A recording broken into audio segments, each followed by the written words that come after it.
एक जंगल में एक बहुत पुराना पेड़ था। उस पेड़ पर घोंसला बनाकर एक कौवा कौवी का जोड़ा रहता था। उसी पेड़ के खोखले तने में कहीं से आकर एक दुष्ट सांप रहने लगा। हर साल मौसम आने पर कौवी घोंसले में अंडे देती और दुष्ट सांप मौका पाकर उनके घोंसले में जाकर अंडे खा जाता था। एक बार जब कौवा व कौवी भोजन पाकर जल्द ही लौट आए तो उन्होंने उस दुष्ट सांप को अपने घोंसले में रखे अंडों को खाते देख लिया।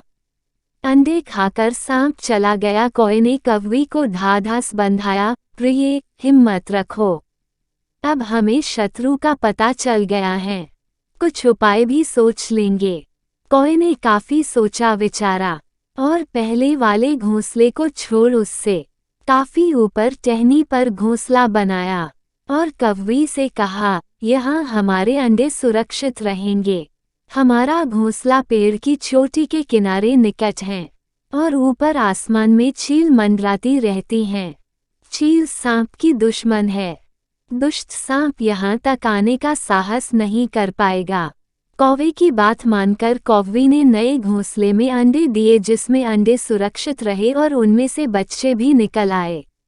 उधर सांप उनका घोंसला खाली देखकर यह समझा कि उसके डर से कौवा कौवी शायद वहां से चले गए हैं, पर दुष्ट सर्प टोह लेता रहता था।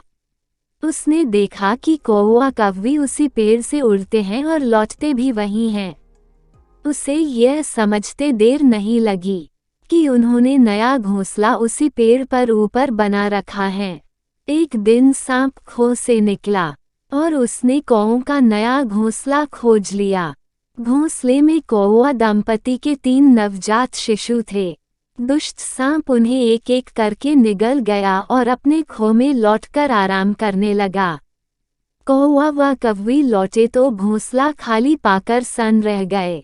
घोंसले में हुई टूट फूट व नन्हे कौवों के कोमल पंख बिखरे देखकर वह सारा माजरा समझ गए।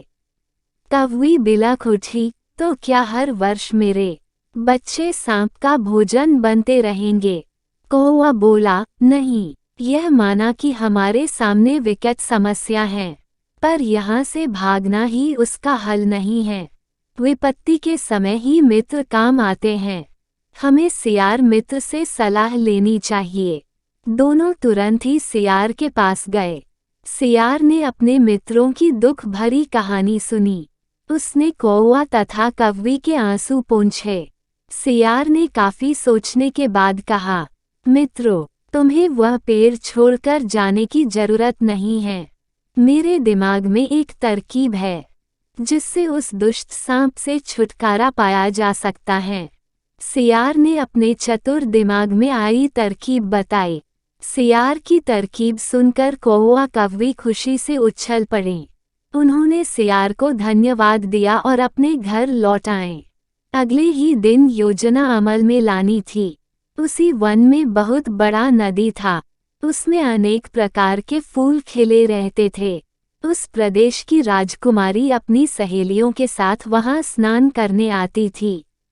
उनके साथ सिपाही भी आते थे। इस बार राजकुमारी आई और नदी में स्नान करने जल में उतरी तो योजना के अनुसार कौवा उड़ता हुआ वहां आया। उसने नदी के तट पर राजकुमारी तथा उसकी सहेलियों द्वारा उतार कर रखे गए कपड़ों व आभूषणों पर नजर डाली। कपड़े के ऊपर राजकुमारी का हीरे व मोतियों का कीमती हार रखा था। कौवी ने राजकुमारी तथा सहेलियों का ध्यान अपनी ओर आकर्षित करने के लिए कांव कांव का शोर मचाया। जब सबकी नजर उसकी ओर घूमी तो कौवा राजकुमारी का हार चोंच में दबाकर ऊपर उड़ गया। सभी सहेलियां चीखी, देखो देखो, वह राजकुमारी का हार उठाकर ले जा रहा है। सिपाही ने ऊपर देखा तो सचमुच एक कौवा हार लेकर धीरे धीरे उड़ता जा रहा था। सिपाही उसी दिशा में दौड़ने लगे। कौवा सिपाही को अपने पीछे लगाकर धीरे धीरे उड़ता हुआ उसी पेड़ की ओर ले आया। जब सिपाही कुछ ही दूर रह गए तो कौवा ने राजकुमारी का हार इस प्रकार गिराया कि वह सांप वाले खो के भीतर जा गिरा। सिपाही दौड़कर खो के पास पहुंचे। उनके सरदार ने खो के भीतर झांका उसने वहां हार और उसके पास में ही एक काले सांप कुंडली मारे देखा। वह चिल्लाया, पीछे हटो, अंदर एक सांप है। सरदार ने खोह के भीतर भाला मारा। सांप घायल हुआ और फुफकारता हुआ बाहर निकला।